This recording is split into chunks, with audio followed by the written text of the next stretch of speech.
The 28th man wore a gray hoodie, the fabric soft and worn, a shield of anonymity in a world built of glass and ambition.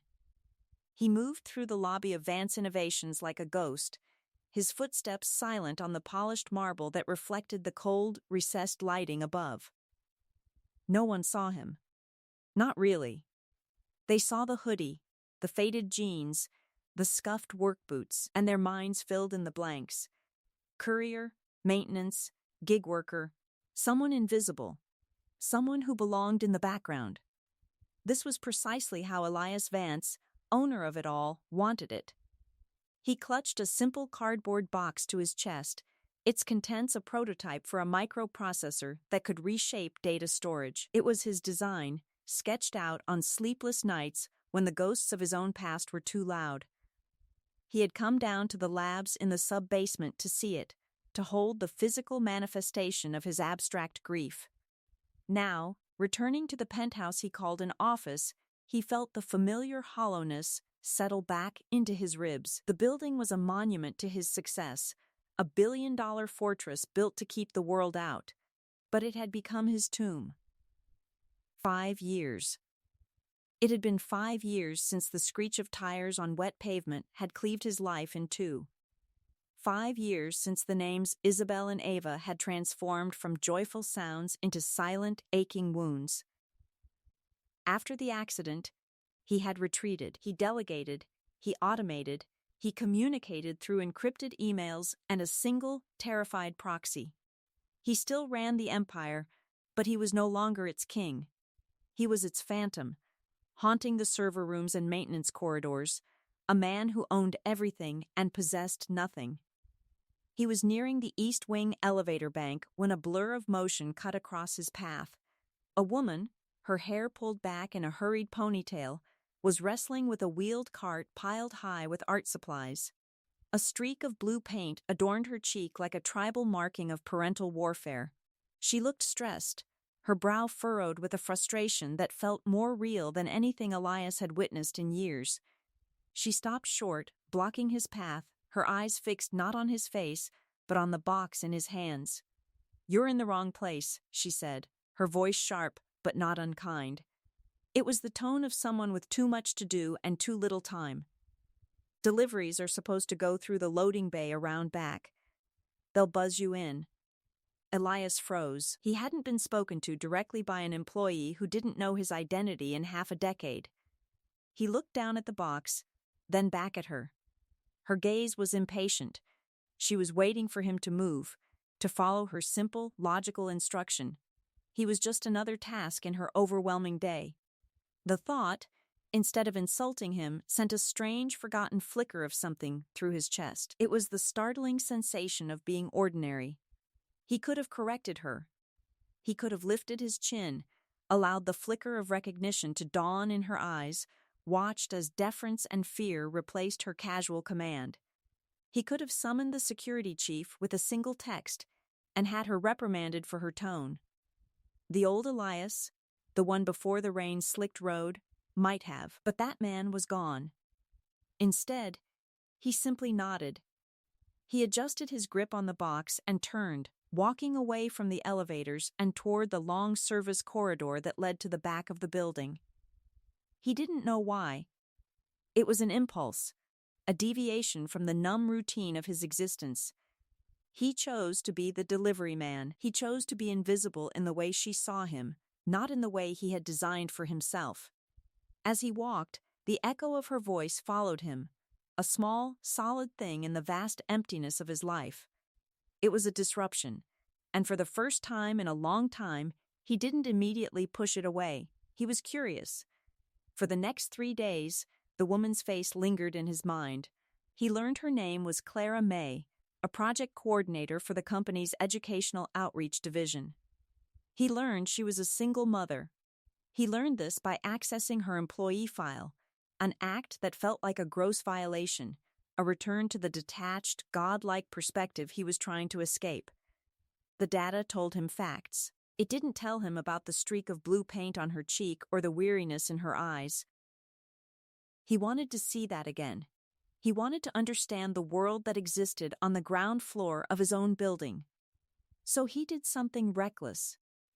He had a fake ID created, a low-level maintenance badge under the name Eli. He found a gray janitor's uniform in a supply closet, a garment that smelled of bleach and anonymity. It fit him perfectly. His first day as Eli was a revelation. He cleaned windows that looked out onto a city he owned. He mopped floors where brilliant engineers walked, oblivious to the fact that the man emptying their trash bins had written the code that funded their research. He felt a strange sense of peace in the mindless labor. It was honest. You mopped a floor, and it was clean. There was no ambiguity, no market fluctuation, no ghost in the machine. He saw her on his second day. She was in the small cafeteria near the daycare center, trying to coax a little girl with bright red hair into eating a plate of green beans. "Just 3, Lily," Clara pleaded, her voice a mixture of love and exhaustion. 3 little green trees for the dinosaurs to stomp. The little girl, Lily, shook her head, her pigtails flying. "Dinosaurs don't like trees. They like cookies." Elias watched from a distance, pushing a broom across an already immaculate floor. He saw the deep, unconditional love in Clara's posture, the gentle way she brushed a stray hair from her daughter's forehead.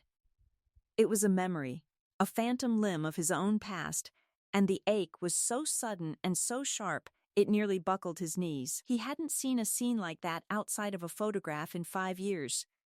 He must have made a sound, a sharp intake of breath, because the little girl's head snapped up. Her bright, curious eyes, the color of a summer sky, landed right on him. She didn't look away. "Hi," she said, her voice clear and high. Clara turned, a startled, apologetic smile on her face. "Lily, don't bother the man." "It's no bother," Elias heard himself say, his voice rough from disuse. He leaned on his broom, his heart hammering against his ribs. Lily slid off her chair and walked right up to him, her small hand reaching out. She pointed a tiny finger at his chest. "You're sad," she stated, not as a question, but as a fact. "Your eyes are rainy." The observation was so pure, so brutally honest, it disarmed him completely. The world he inhabited was built on layers of polite fiction and strategic omission. No one had dared to mention his sadness in years. It was the great, unspoken truth that orbited him. And this tiny child had just walked up and poked it with her finger. "Lily." Clara was mortified, rushing over to scoop her up. "I am so sorry. She says things." Elias looked from the mother's frantic apology to the daughter's placid, knowing gaze. "It's okay," he said, and the words felt true. "Sometimes eyes get rainy." Lily nodded, satisfied. "Mommies get rainy too sometimes, when she looks at pictures." The confession hung in the air between them, a fragile bridge of shared sorrow. Clara's cheeks flushed, but she didn't deny it. She just held her daughter a little tighter, her eyes meeting Elias's. In that moment, he wasn't the billionaire owner or the janitor. He was just a man with rainy eyes, standing in front of a woman who understood. "I'm Eli," he said, extending a hand that was calloused from work he hadn't done in 2 decades. "Clara," she replied, shaking it. Her hand was warm, and the brief contact felt like an anchor. "And this is my little truth-teller, Lily." That was the beginning. Eli, the janitor, became a quiet fixture in their lives. He would time his breaks to coincide with Clara's, sitting at a nearby table in the cafeteria. He learned that Lily loved drawing unicorns and hated pickles. He learned that Clara was working on a program to bring tech workshops to underprivileged schools, a project she spoke of with a fiery passion that made her tired eyes sparkle. She talked to him in a way no one else did. She complained about her boss, a mid-level manager named Peterson. She worried about the rising cost of living. She told him about her dreams for Lily, for a world that was a little kinder, a little fairer. She never asked him about his life, and he was grateful. Eli, the janitor, had no past. He was a blank slate, a repository for her hopes and fears. One rainy Tuesday, he found her sitting alone in a small, forgotten atrium on the 4th floor. The daycare had closed early due to a plumbing issue, and she was waiting for her sister to pick Lily up. She looked smaller than usual, her shoulders slumped. "Rough day?" he asked, sitting on the opposite end of the stone bench. She managed a weak smile. "Just one of those. You ever feel like you're running a marathon on a hamster wheel?" "Every day for 5 years," he said, the truth of it slipping out before he could stop it. Her gaze softened with empathy. What happened 5 years ago? He should have deflected. He should have mumbled something about a different job, a different life. But looking at her, with the rain streaking down the glass panes behind her, he felt the walls of his fortress begin to crumble. He wanted, for the first time, for someone to see the man inside. "I lost my family," he said, the words tasting like rust in his mouth. "My wife, Isabel, and my daughter, Ava. She was 6, Lily's age." He didn't say it was a car accident. He didn't say it was his fault for not checking the tires before they left for their trip. He didn't say the settlement from the trucking company had been the seed money for his first major expansion. He just gave her the raw, unvarnished heart of the wound. Clara didn't offer platitudes. She didn't say, "I'm sorry for your loss," or "they're in a better place." She simply moved closer on the bench, her silence a comforting weight beside him. After a long moment she spoke, her voice barely a whisper. "That's a heavy thing to carry alone." He looked at her, truly looked at her, and saw not pity, but a profound and weary understanding. It was the look of someone who knew what it was to be alone, to be responsible, to be the sole guardian of another person's world. "You carry a lot too," he said. "It's different," she said, shaking her head. "Mine is a choice. Every day I choose to do it for her." She glanced at her phone, at a picture of Lily smiling, a gap where a tooth used to be. "It's a happy weight. Yours was put on you." He had never thought of it that way. His grief had always been a punishment, a penance. She had just reframed it as a burden. A heavy thing to carry, yes, but something that could be carried, not a life sentence. They sat there for a long time, the sound of the rain filling the silence. In that quiet atrium surrounded by manicured plants that were tended by people he paid but did not know, Elias Vance felt a crack appear in the ice that had encased his heart for 1,825 days. He was a liar. He was deceiving this kind, earnest woman. But as Eli, the janitor with the sad eyes, he felt more real, more himself, than he had in years. And he was terrified of what would happen when she found out the truth. The terror was a constant, low-grade hum beneath the surface of their growing friendship. With every shared coffee, every story about Lily's latest antics, the lie grew heavier. He was living a double life within the walls of his own company. By day, he was Eli, the quiet maintenance man who could fix a leaky faucet in the daycare's art room and who always seemed to have a spare granola bar for a hungry 5-year-old. By night, he was Elias Vance, the phantom CEO, who would sit in his sterile penthouse and pull up the security footage of the cafeteria, just to watch Clara and Lily laugh, to feel a second-hand warmth from their light. He started to notice things, small injustices he had been blind to from his perch at the top. He saw how the third-shift cleaning crew was denied the overtime they were owed because of a loophole in their contracts his legal team had drafted. He saw how the cafeteria prices had crept up, making a healthy lunch a stretch for the administrative assistants and support staff. He saw the worn-out equipment in the daycare, the threadbare playmats, and the outdated computers, all because of a budget freeze he had signed off on without a second thought. His company, the one he had built to be a beacon of innovation, was, on the ground floor, a place of quiet struggle. And at the heart of that struggle was a man named Marcus Thorne. Thorne was the chief operating officer, the man Elias had entrusted to run the day-to-day business.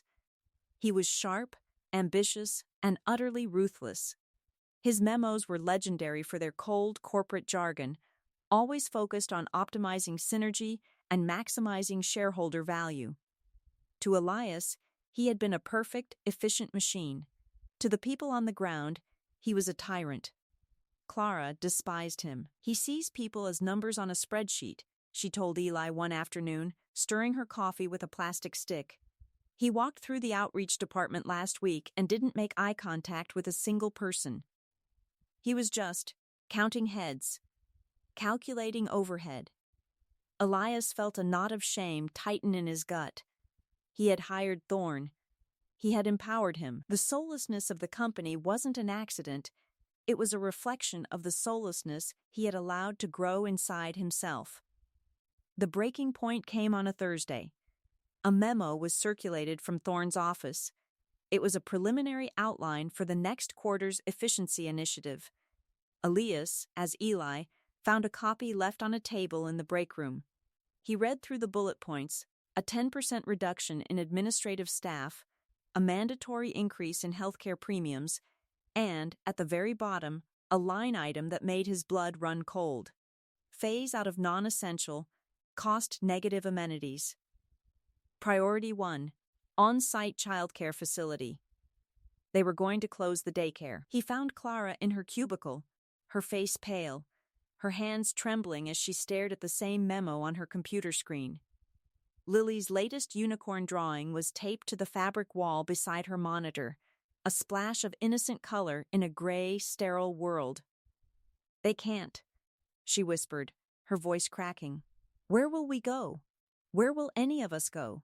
The wait lists for affordable childcare in this city are years long.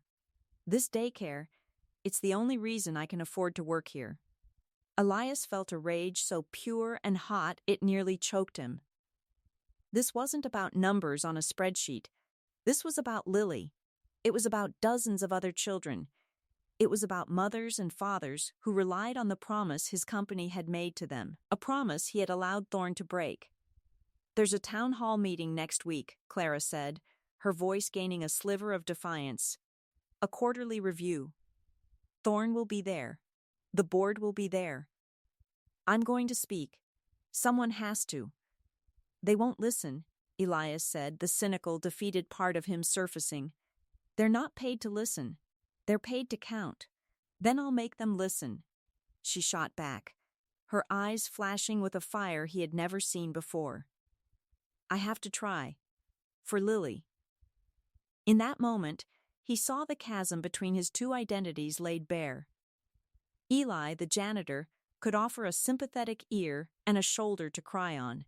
He could nod and agree that it was all terribly unfair. But Elias Vance, the man who signed Marcus Thorne's multi-million-dollar paychecks, could stop it with a single word. And he knew, with a sickening certainty, that the town hall was where his two worlds were destined to collide. The lie had run its course. The truth was coming, and it was going to be a wrecking ball. He wanted to tell her. He wanted to sit her down and confess everything, to explain the grief and the hiding and the shame. But how could he? How could he say, the man you've been confiding in, the man you've shared your fears with, is the architect of the very system that is crushing you? So he said nothing. He just nodded and told her she was brave, a word that felt like acid on his tongue. He was a coward, hiding in a janitor's uniform while the world he created threatened to destroy the only good thing that had entered his life in 5 years. The meeting was in 5 days. It felt like a countdown to his own execution. The day of the town hall arrived with the oppressive weight of a storm front. The sky was a bruised purple-gray, and a cold wind whipped around the base of the Vance Innovations tower. Elias stood in his penthouse, a place he hadn't spent a waking hour in during the day for months. He looked at his reflection in the floor-to-ceiling window. The city sprawled below him, a kingdom he didn't want. Hanging in his closet was a row of identical, impeccably tailored dark suits. They were the armor of Elias Vance, the uniform of a man who commanded industries. He hadn't worn one since the funeral. Beside them, folded neatly on a chair, was the gray janitor's uniform, the clothes of Eli, the disguise that had become more real than the man himself. He knew what he had to do. He had to put on the suit. He had to walk into that auditorium and become the person he had been running from. He had to reclaim his name and his power, not for the sake of his company, but for the sake of a 5-year-old girl who loved unicorns and a woman with blue paint on her cheek. The auditorium was packed. Hundreds of employees filled the tiered seating, their faces a mixture of anxiety and resignation. On the stage, a long table was set for the board of directors. Marcus Thorne stood at the podium, a shark in a $1,000 suit, clicking through a PowerPoint presentation filled with charts and projections. He spoke of synergistic consolidation and headcount realignment. He was using the bloodless language of corporate warfare to describe the destruction of people's lives. Elias slipped into the back of the auditorium, standing in the shadows by the main entrance. He saw Clara sitting in the third row, her hands clenched in her lap. She looked small and terrified, but her chin was held high. Thorne finally arrived at the slide about amenity optimization. While the on-site childcare facility has been a valued part of our corporate culture, he said, his voice smooth and devoid of emotion, a cost-benefit analysis reveals it to be a significant drain on resources, servicing less than 8% of our workforce while consuming a disproportionate share of the operational budget. The board has therefore recommended a phased closure, effective at the end of the next fiscal quarter.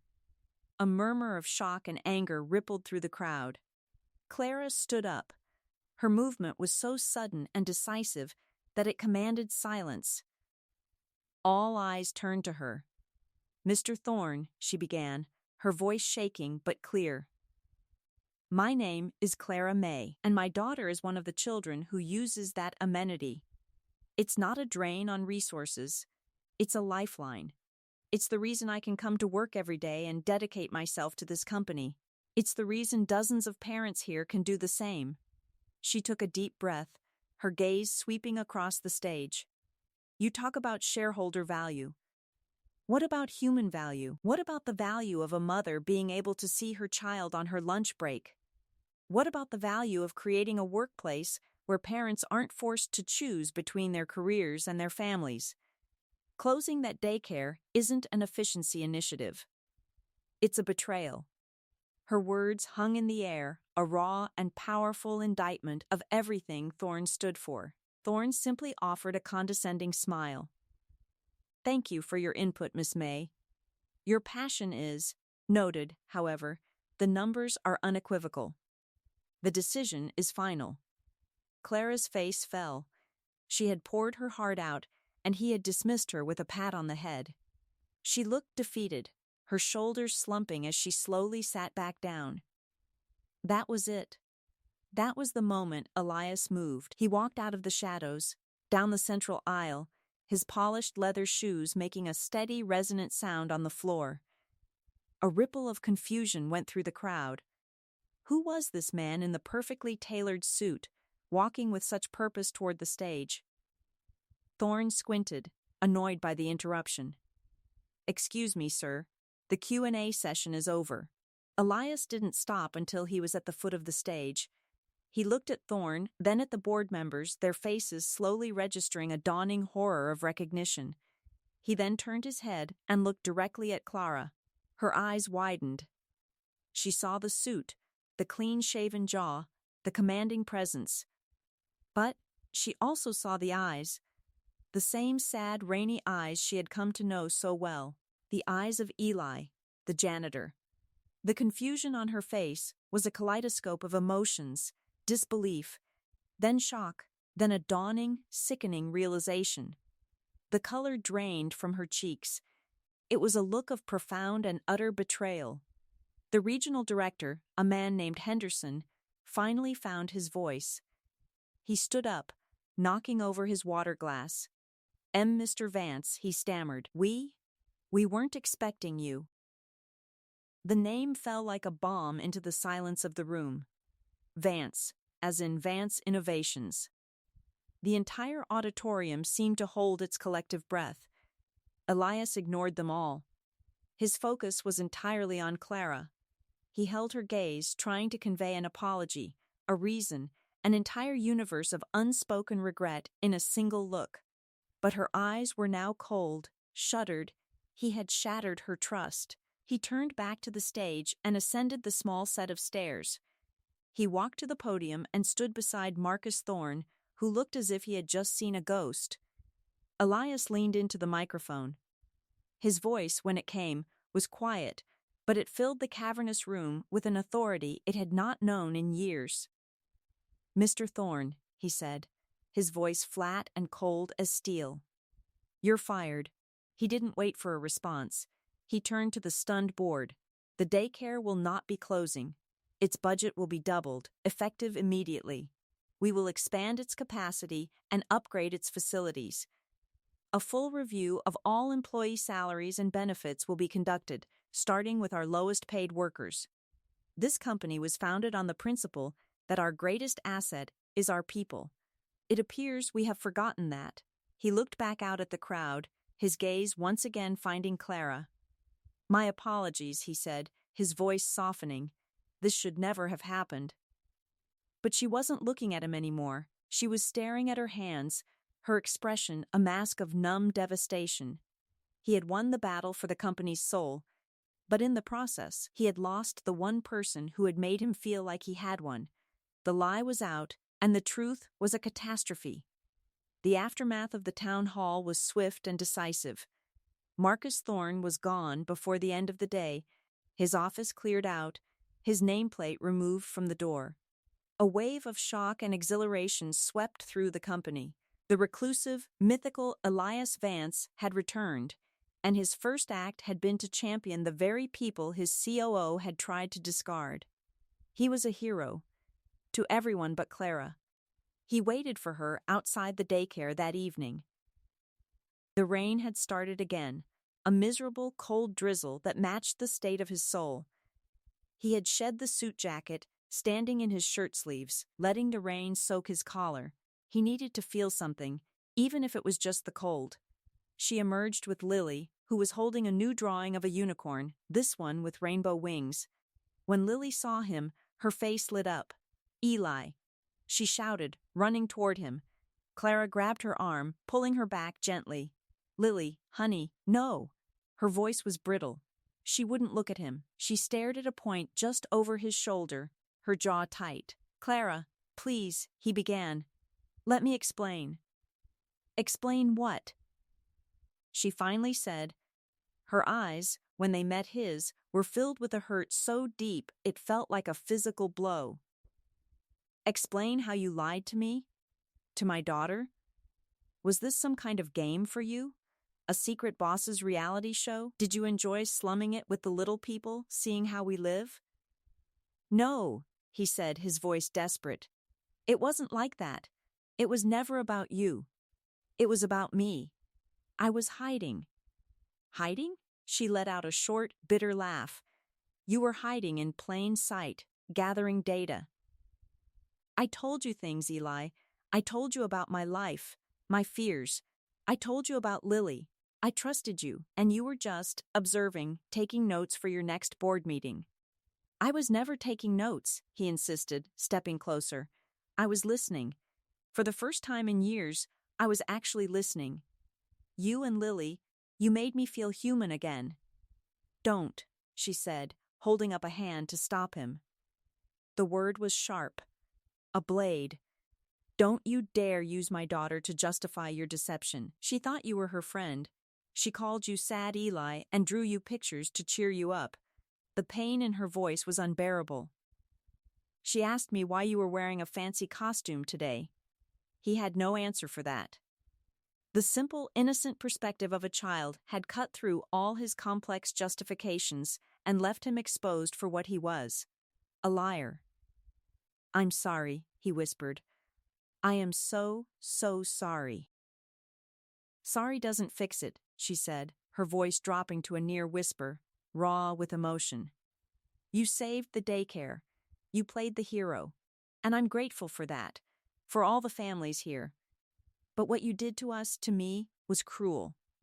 She pulled Lily closer, shielding her as if he were a threat. "I need you to leave us alone. Please, just stay away." She turned and walked away, her steps quick and sure, leaving him standing alone in the rain. He watched until she and Lily disappeared into the parking garage. The warmth and light that they had brought into his life had been extinguished, and he was left in the cold, dark emptiness he had created for himself. He went back to the penthouse. The silence was absolute, suffocating. He had his company back. He had the power to reshape it, to mold it into something compassionate and humane. But the victory felt hollow, a Pyrrhic victory that had cost him everything that mattered. He had thought that by revealing himself and fixing the problem, he could somehow merge his two worlds. Instead, he had just proven that they could never coexist. Elias Vance, the billionaire, had destroyed any hope for Eli, the janitor. He sank onto a minimalist leather sofa that had cost more than Clara's yearly salary and stared out at the city lights. They were just cold, distant points of fire, meaningless and remote. The fortress was secure again, the walls higher and thicker than ever, but this time he was aware of the profound, crushing loneliness of his self-imposed prison. The despair he had kept at bay for months came rushing back in, a tidal wave of grief and regret. He hadn't just lost his family 5 years ago. He now realized he had just lost his second chance at having one. He was alone. Utterly and completely alone. For 3 days, Elias existed in a gray fog. He worked mechanically, issuing directives, restructuring departments, and undoing the damage Thorne had wrought. He poured millions into employee wellness programs, established scholarships for their children, and rewrote the company's mission statement to include a commitment to community and compassion. He was fixing the machine, but his own heart felt broken beyond repair. He avoided the east wing of the building. He couldn't bear the thought of seeing the daycare, of seeing Clara and Lily and being met with that wall of cold hurt. He had security footage redirected from his monitors. He was a ghost again, but this time the haunting was of his own making. He missed the smell of crayons and disinfectant. He missed the sound of Lily's laughter. He missed the quiet, earnest conversations with Clara that had become the anchor of his days. He was reviewing quarterly projections he didn't care about when his private line rang. It was an unsaved number, something that should have been impossible.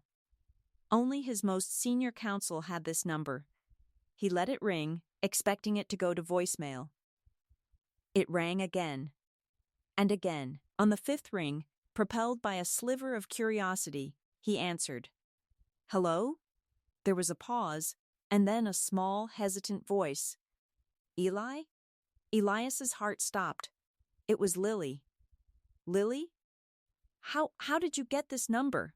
"Mommy wrote it on the calendar," she said, her voice a little muffled, as if she were hiding in a closet. "For the day you were going to fix the sink. She was going to call you. But then she got sad. She cried a lot." The simple, innocent explanation was a punch to the gut. Clara had kept his number. The number of Eli, the maintenance man. "Eli? Are you still sad?" Lily asked, her voice filled with a genuine, childlike concern that shattered his composure. "Mommy is sad too. She said we have to be brave, but her eyes are rainy all the time now. I miss you." The last 3 words broke him. "I miss you." It was a pure, unconditional plea that sliced through his layers of guilt and self-pity. This wasn't about corporate intrigue or a billionaire's deception. This was about a little girl who missed her friend. It was about the collateral damage of his lies, the rainy eyes he had caused in the 2 people who had shown him nothing but kindness. "I miss you too, Lily," he said, his voice thick with emotion. "More than you know." "Can you come back?" she asked.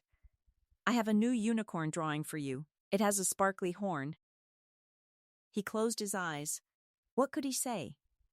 He couldn't go back to being Eli. That man never really existed. And Elias Vance was the source of all their pain. But Lily's call was a catalyst, a tiny, insistent hand pulling him out of his despair. He couldn't fix the past, but he had to try to build a future.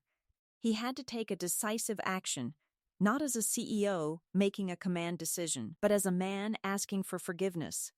"I'm going to try, Lily," he said. "I promise, I'm going to try."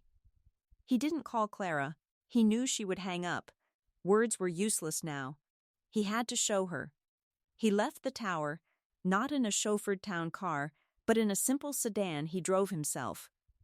He didn't wear a suit or a janitor's uniform. He wore a simple dark sweater and jeans, the clothes of a man, not a role. He drove to her apartment complex, a modest, clean building in a neighborhood far from his own. He knew the address from the employee file, a fact that made him feel like a stalker. But he pushed the guilt aside. This was too important. He stood outside her door, number 3B, for a full 5 minutes, his heart pounding a frantic rhythm against his ribs.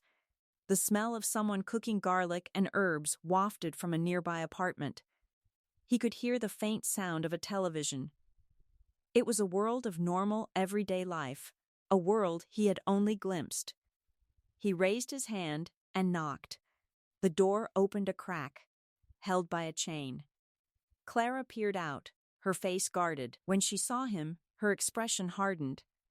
"I told you to leave us alone," she said, her voice low and tense. "I know," he said, keeping his hands visible at his sides. He didn't try to force his way in. He stood on the welcome mat, vulnerable. "I'm not here as your boss. I'm not here to make excuses. I'm here to apologize." Properly, he looked into her tired, wary eyes. "What I did was wrong. There's no justification for it. I was broken, Clara. When I lost my family, I shattered into 1,000 pieces, and I built this company, this life, as a wall to hide the damage. I didn't know how to be a person anymore. I only knew how to be a name on a building." He took a breath, the confession pouring out of him. "And then I met you. You didn't see the name. You saw a delivery guy. You saw a janitor. And you and Lily, you talked to me like I was just a man. You didn't want anything from me. You just saw me. And I was so terrified of losing that, of you seeing the monster I thought I had become, that I kept lying. It was selfish, and it was cowardly. And it hurt you. That is the single greatest regret of my life." He saw a flicker of something in her eyes, a crack in the icy facade. "I don't expect you to forgive me," he continued, his voice cracking slightly. "But I had to tell you the truth. Not the truth of who owns the company, but the truth of why I hid from it. Why I hid from you." From inside the apartment, Lily's voice called out, "Mommy, who is it? Is it Eli?" Clara closed her eyes for a moment, a wave of conflict washing over her face. She looked back at him, her gaze searching his. He didn't offer power or money or solutions. He just offered his broken, honest self. Slowly, her hand went to the chain. With a soft metallic click, she slid it free. She opened the door wider. It wasn't a full pardon. It wasn't an embrace. But it was an opening. It was a chance. And as he stepped across the threshold, out of the lonely hallway and into the warmth of her small, crayon-filled home, it felt like coming home.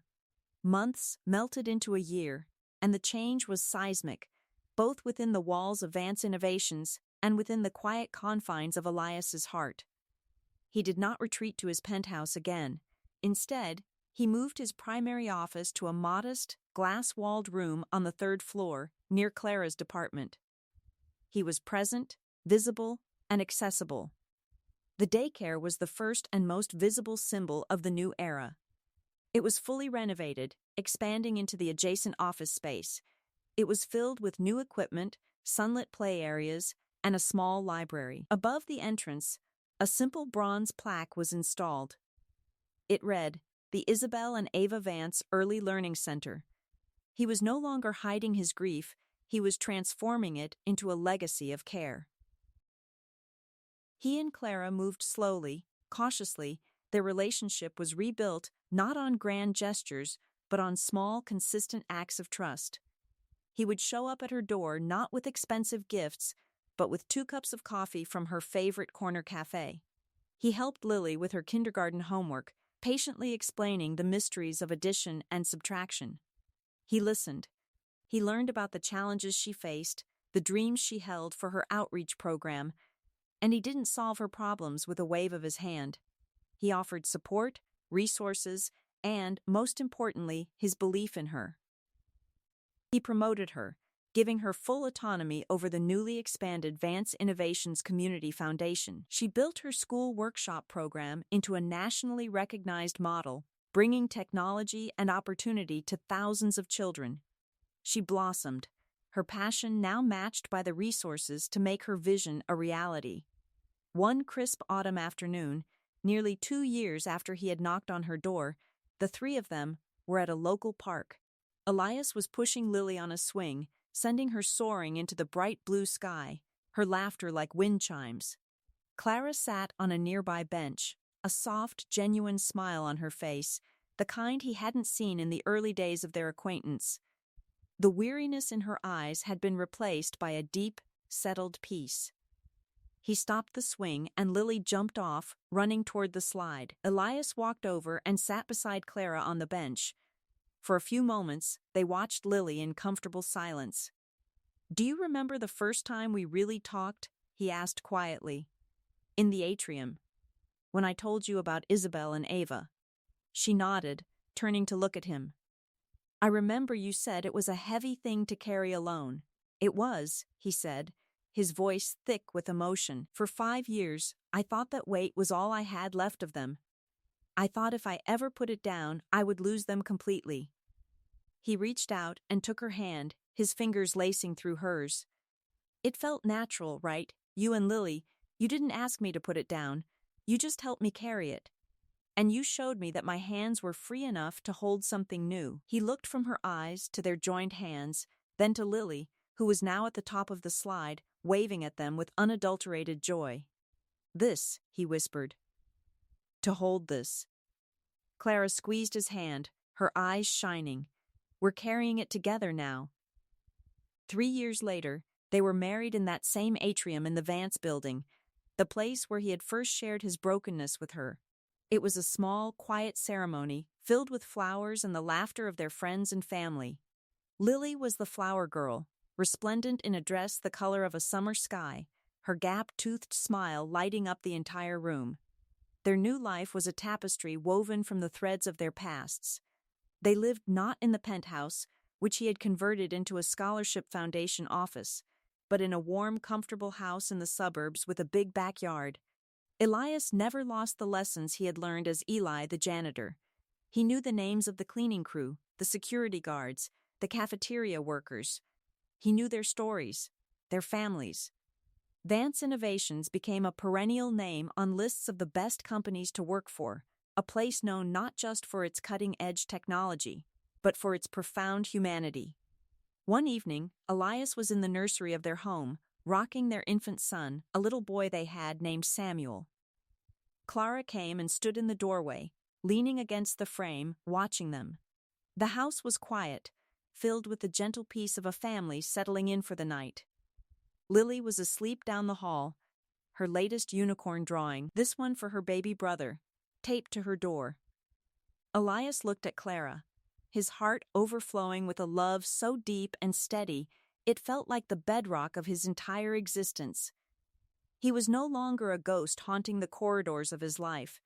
He was a husband, a father, a man who had found his way back from the brink. "What are you thinking about?" she asked softly. He smiled, adjusting the sleeping baby in his arms. "I was just thinking about a delivery man," he said, "and how he took the long way around." She returned his smile, her eyes full of love and understanding. "Sometimes," she said, walking into the room and placing a gentle hand on his shoulder, "the long way is the only way home." He leaned his head against hers, the warmth of his wife and the weight of his son grounding him in the beautiful, tangible reality of his new life. The fortress was gone, its walls dismantled brick by brick. In its place, he had built a home, not with glass and steel, but with forgiveness, trust, and a love that had redeemed him completely. He was finally, truly, home,